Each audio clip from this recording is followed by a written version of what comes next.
Bonsoir, bienvenue dans les journaux des associations. Comme invité aujourd'hui, on aura Monsieur Bavou. On parlera du handball avec tous les sportifs mahorais et réunionnais et les projets qui sont en cours sur le handball mahorais avec Monsieur Bavou qui est notre invité aujourd'hui. Bonjour.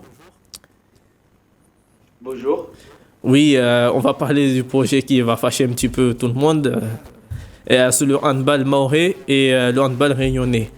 On sait que on a beaucoup de Mahorais et beaucoup de Mahoraises qui évoluent à La Réunion et à Métropole. Comment ça se fait qu'à Mayotte, actuellement, on ne garde pas nos sportifs, nos meilleurs éléments qui partent ailleurs? Comment ça se fait? Moi, de ma position et de ce que j'ai observé, c'est que à Mayotte, déjà, il n'y a pas d'université et des facs. Donc, la plupart des jeunes, quand ils ont fini euh, les études secondaires, ils sont amenés à quitter l'île. Donc, ça, c'est la première chose. Je pense que ça peut s'expliquer par ça. Et ces jeunes-là, ils viennent soit en métropole, soit à La Réunion. Et deuxième chose, aussi, c'est au niveau des infrastructures à Mayotte. On n'a pas les mêmes infrastructures qu'à La Réunion, donc c'est beaucoup plus attractif aussi, je pense, pour les gamins qui font du handball, de s'entraîner dans des gymnases que sur des plateaux. Ça peut s'expliquer ça. Et troisième élément qui n'est pas à négliger, c'est que avec la délinquance à Mayotte et tout ce que ça peut engendrer, ça pousse à des familles mahorais partir de Mayotte et de venir s'installer à La Réunion parce que c'est la plus proche, je pense, ou éventuellement carrément venir habiter en métropole. Ce qui fait que il y a quand même beaucoup de gamins qui partent aussi sur ces trois aspects-là que quand même j'ai observé ces dernières années. Et on voit actuellement qu'à Mayotte, on a un niveau très très bon en handball. Quand on voit, c'est toujours les mêmes qui gagnent les titres en montrant qu'à Mayotte, on a des talents. Mais ces talents, pourquoi on ne les garde pas dans notre club à Mayotte au lieu de les laisser partir? Je pense que il y a beaucoup de gamins qui partent déjà de Mayotte, qui font leurs études, et quand ils reviennent dans leur club respectif. Donc, ce qui fait quand même que le niveau de la Réunion qui est un peu élevé, et même à métropole quand ils viennent ici, ils arrivent quand même à hausser le niveau à Mayotte. On ne peut pas les garder parce qu'ils sont obligés de partir pour les études. Ah, Et voilà. comme le sport, il est en deuxième ou troisième choix, et les études à Mayotte, pour les parents, ils ne peuvent pas accepter que leur enfant arrête les études pour faire du handball. Oui, et deux fois quand on attend les parents Donc qui... on est obligé de les perdre. Euh, Quoi qu'il en soit, pour les études, ils doivent partir. Parce qu'on n'a pas ce qu'il faut à Mayotte pour les retenir à Mayotte. Ah, d'accord. Et deux fois quand on attend les parents qui disent oui, je préfère suivre mon fils à métropole pour ses études et le handball. Et deux fois, il y a des parents qui disent vaut mieux que mon fils reste à Mayotte qui pratique son sport. Comment ils font les entraîneurs pour convaincre les parents de laisser le jeune partir? Il faut que il y a des choses qui se mettent en place. Il y a un projet qui s'appelle le projet Bavou et il y a aussi au niveau du département. Donc ça, c'est un projet qui a été mis en place, initié par moi et la Ligue mahoraise de handball. Et une Et convention que qui a on été rappelle signée que vous avec êtes le un ancien joueur département qui nous professionnel, hein. accompagne sur ce projet-là. Et ce projet-là, il a deux objectifs. La première objectif, c'est de pouvoir former, faire la formation et développer le handball localement. Et deuxième objectif, c'est de pouvoir accompagner, en tout cas, les gamins qui ont du potentiel vers l'extérieur, surtout en métropole. Et quand on... Donc, il y a des initiatives comme ça qui sont mises en place. La seule chose qu'il faut faire au niveau de Mayotte, c'est d'encadrer tout ça. Il faut vraiment encadrer tout ça pour que tous les gamins vraiment qui ont un potentiel de pouvoir faire du haut niveau, de les faire sortir de Mayotte. Donc, il faut faire venir des techniciens à Mayotte pour faire les détections, pour aussi faire de la formation, faire des suivis aussi. Mais tous les gamins qui doivent sortir de Mayotte, il faut les accompagner. Donc, il y a toute une partie qui doit être faite en amont pour les parents, de bien les informer, bien les expliquer dans quel cadre leur enfant va partir et comment ça va se passer pour rassurer ces parents-là. Et il faut absolument qu'au niveau de la Ligue mahoraise de handball et au niveau du département, on mette des personnes pour suivre ces gamins-là en dehors de Mayotte. Donc, ce qui va se passer, c'est que ces gamins-là qui vont partir de Mayotte, eux, ils vont partir, il n'y a pas de souci. Mais la formation, à Mayotte, la formation locale, ça va permettre au handball mahorais donc de passer un cap. Si on a des entraîneurs qui sont qualifiés, qui sont formés pour monter en compétences et qui sont valorisés par des diplômes, ça va permettre à tout le handball mahorais, toutes les catégories confondues qui sont à Mayotte, de monter en compétences. Et ce qui est important dans ce que je dis là, ça va permettre aussi de concurrencer la Réunion sur les compétitions comme la CCCOI, sur les Jeux des îles, parce que on n'est pas très loin. À chaque fois, on finit deuxième. À chaque fois, on est battu par les Réunions. Et la différence, elle se situe sur ça, en fait, sur les compétences. Un entraîneur qui connaît bien son équipe et qui est formé et qui sait manager, il peut faire la différence sur des matchs comme des finales contre la Réunion, sur le managerat. Donc, ça ne joue pas sur grand-chose et tout le monde va être gagnant. D'accord. Et comme vous avez dit, la CCOI qui arrive bientôt, quelle équipe va représenter Mayotte? Parce qu'on sait à Mayotte, le handball, c'est le sport numéro 1 à Mayotte. Qui va représenter Mayotte, la CCOI? Je sais pas encore. Je pense qu'il faut attendre. Je sais pas qui c'est qui. La CCOI, c'est lui qui gagne la finale, c'est ça? Oui, c'est lui qui va gagner la finale. La finale de la Coupe de Mayotte. Ouais. Et on sait que. Voilà, donc les équipes qui ont gagné l'année dernière, je pense, c'est Tingoni. Les deux équipes, filles et garçons. Ah, d'accord. Parce que, comme on dit, à Mayotte, on dit quand on va jouer à Tingoni, on ne sait pas comment on va faire pour gagner. Est-ce que c'est normal que Tingoni est devenu un monument phare du handball à Mayotte? Le handball féminin à La Réunion, il est très élevé. À mon avis, ça va être compliqué, mais comme j'ai dit, on passe pas très loin. Ça se joue des fois sur des détails.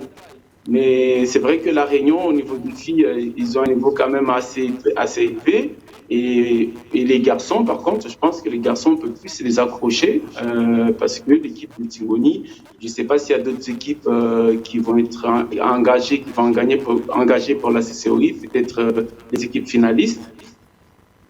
Mais on peut vraiment les accrocher, donc ça va être un combat très acharné, ça c'est sûr, parce que les filles de Tingoni, elles ne vont pas se laisser faire. Et aussi, en disant les jeunes de Tingoni, on sait sur Saint-Denis, les clubs comme Château-Morange, Prima, ils ont des jeunes de Tingoni. Est-ce que ces jeunes-là de Tingoni, ils sont accompagnés sur leur développement du handball ici à La Réunion ou ils sont laissés? J'ai pas bien entendu. Vous pouvez Je répéter? disais, les jeunes de Tsingoni qui sont ici à La Réunion, qui évoluent à Château-Morange ou Prima, est-ce qu'ils sont bien accompagnés ou ils sont laissés se démerder tout seuls? Là, mais je pense qu'une fois qu'on est engagé dans un club, on, voilà, on joue pour son équipe, son club, qu'il soit maoré ou réunionnais, des réunionnais qui vont à Mayotte pour jouer dans des clubs là-bas, ou des maorais qui vont à La Réunion pour jouer dans des clubs là-bas. Mais ça fait toujours, quand tu joues contre ton ancien club, et tout ça, ça fait toujours quelque chose et on a vraiment envie de montrer que voilà, voilà, qu'on a encore beaucoup d'énergie là-dessus et qu'on a toujours montré que on a raison de partir et où on a évolué, où voilà, mais je pense qu'il n'y aura pas de problème là-dessus, quoi. Ils vont bien s'identifier à leur et vont se concentrer à 200% sur le match. Oui, et deux fois on dit Tsingoni, mais on n'oublie pas qu'il y a Tsimkoura, il y a Kombani. Entre ces trois que je viens de citer, qui sera le favori, vous pensez, cette année, chez les garçons, chez les filles, sur le titre de champion?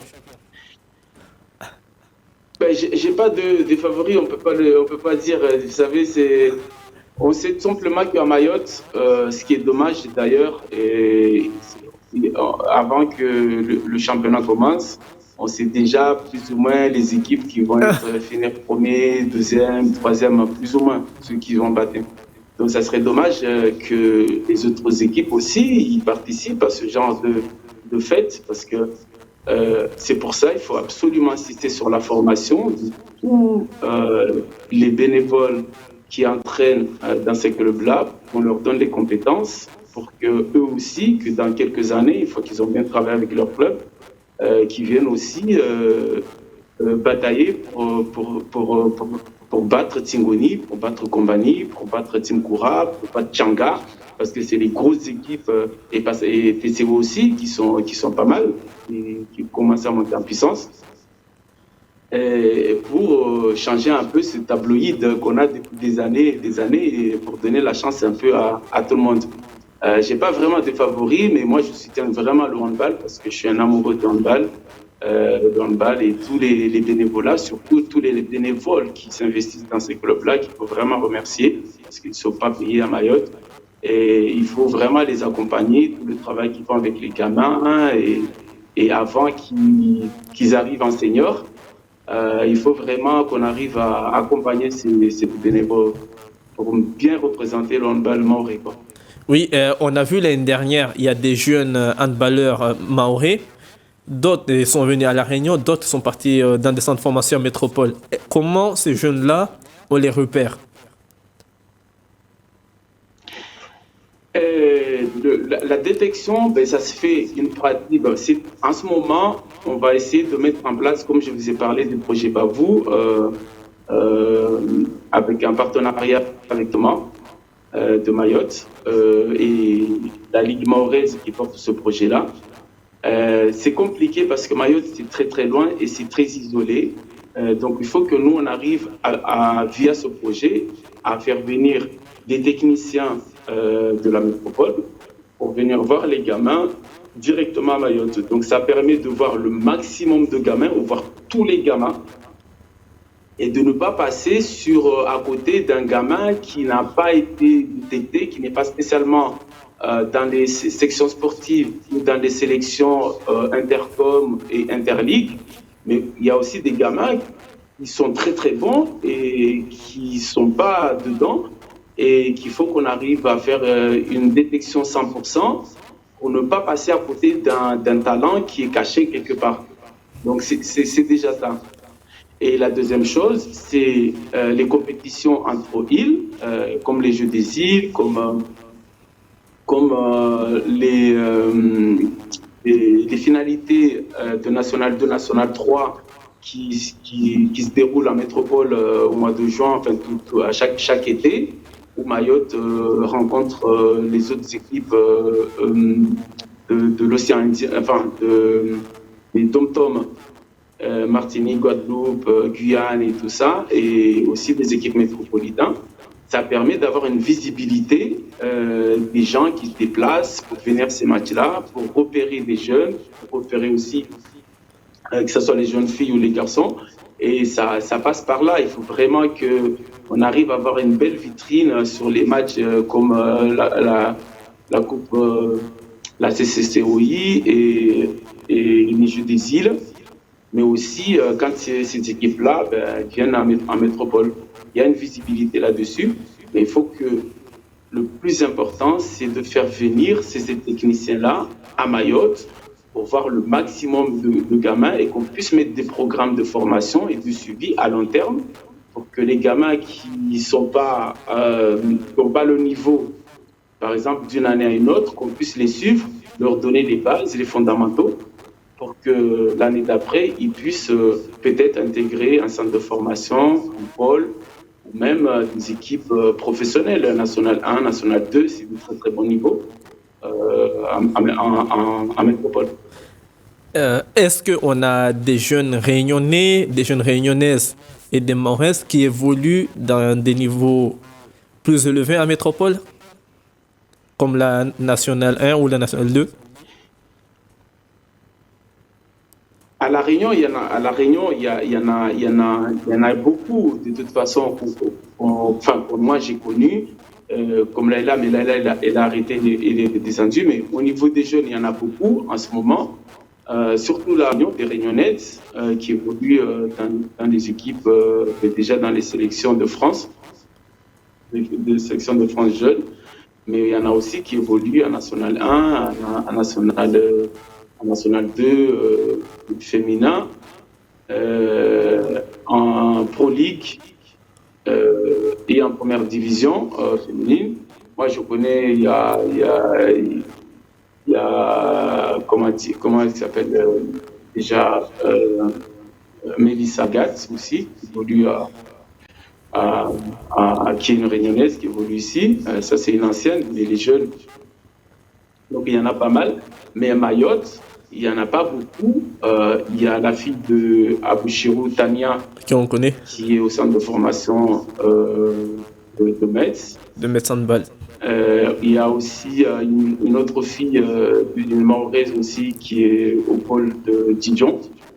Il y en a aussi quelques-unes, mais pas autant. En tout cas, pas en première division, en deuxième division. Qu'espérez-vous voir garçons, je sais qu'il y en a un à mon pays. Pardon. Qu'espérez-vous voir l'année prochaine ces jeunes sportifs mahorais qui évoluent ici à La Réunion partir en métropole, évoluer encore plus, ou les voir rester ici et se concentrer sur leurs études et le handball? Parce qu'on sait qu'ici à La Réunion, on a beaucoup de jeunes sportifs mahorais et mahorais qu'on ne met pas en lumière. Comment ça se fait? Parce que ce sujet-là, ce n'est pas la première fois qu'on me le pose en dehors. C'est pour ça que j'interviens sur ça pour vous poser la question.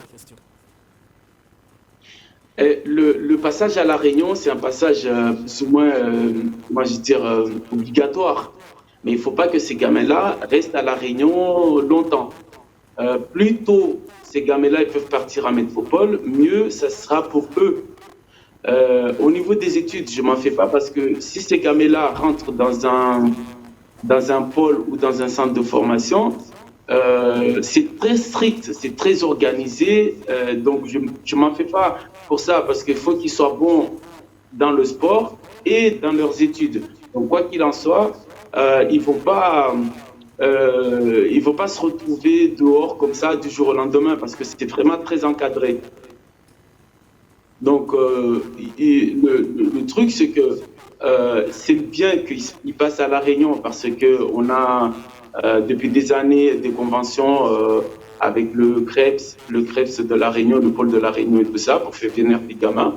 Ça, c'est très, très, très bien. Mais il faut que rapidement, une fois qu'ils ont fait ce passage à La Réunion, après 3 ans, il faut que ces gamins-là partent de La Réunion et arrivent en métropole. C'est pour ça qu'on développe avec la Ligue une passerelle directe de Mayotte à la métropole sans passer par La Réunion, mais euh, on est, moi je veux dire, on travaille depuis des années avec La Réunion et il n'y a pas de raison qu'on arrête aujourd'hui. Il faut qu'on continue à travailler et l'objectif, ça ne serait pas qu'on continue tout le temps à travailler comme ça jusqu'à la fin des temps. Mais le plus important, ça serait d'ouvrir aussi que nous, à Mayotte, on ait un pôle d'excellence là-bas, même si on travaille avec La Réunion, donc on est un pôle d'excellence comme il y a très très longtemps où à l'époque de Robert de Mézy qui venait à Mayotte, nous on bénéficiait des formations, on avait nos diplômes là-bas, on avait notre sélection de Mayotte, on faisait pas, on dépendait pas de la Réunion avant et on faisait une concurrence et que c'était une concurrence très très saine depuis des années. Et puis depuis que Robert de Mézy ne va plus à Mayotte pour assurer les formations et développer le handball sur place, voilà, c'est à partir de là qu'on s'est associé avec La Réunion, avec le pôle de La Réunion pour envoyer nos jeunes là-bas. Mais avant, on n'avait pas besoin d'envoyer nos jeunes à La Réunion. Oui, et quand on voit un exemple bête, le football à Mayotte, ils ont leur propre centre de formation qui vient d'être inauguré. Mais pourquoi le handball, on ne donne pas ce moyen-là? Comme vous dites. Je ne saurais pas, je saurais pas te répondre si je savais. J'irais chercher la solution moi aussi avec Haïrou, la Ligue et la Ligue de Maurice d'handball. Parce que c'est moi je peux pas parler non plus à leur nom et tout ça. Je peux pas parler non plus au nom de nos élus et des gens qui sont en place et tout. La seule chose qui ressort de ça, c'est qu'il y a un réel besoin à Mayotte de développer tous ces filières-là. Je sais qu'au foot, ils ont beaucoup plus de moyens que le hand. Voilà. Et qu'il y a, au niveau du foot, il y a un CTR qui est là-bas, que j'avais rencontré dernièrement quand je suis parti à Mayotte pour développer. Il y a un vrai dynamique dessus.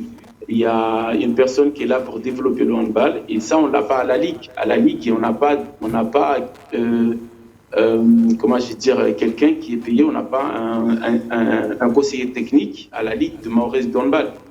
Donc, on ne peut pas comparer avec le foot. Il faut absolument qu'on développe le handball et à la Ligue à avoir un directeur technique au niveau de la Ligue qui va former tout ça et permettre peut-être d'ici quelques années, on peut aussi avoir ou plus ou moins les mêmes